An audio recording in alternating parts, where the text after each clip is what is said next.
আপনি কি জানেন কেন ভ্যালেন্টাইন্স উইকে আমরা একে অপরকে টেডি বিয়ার উপহার দিই? এর পিছনে রয়েছে আমেরিকার এক প্রেসিডেন্টের এক অদ্ভুত গল্প। প্রতি বছর 10ই ফেব্রুয়ারি পালিত হয় টেডি ডে।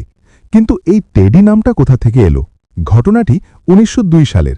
আমেরিকার তৎকালীন প্রেসিডেন্ট থিওডর টেডি রুজভেল্ট মিসিসিপিতে শিকারে গিয়েছিলেন। কিন্তু সারাদিন কোনো শিকার না পেয়ে তার সঙ্গীরা একটি ভাল্লুক ছানাকে ধরে এনে তাকে গুলি করতে বলেন।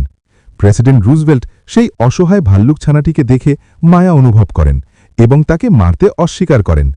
এই মানবিকতার খবর কার্টুনিস্ট ক্লিফার্ড ব্যারিম্যান সংবাদপত্রে প্রকাশ করেন।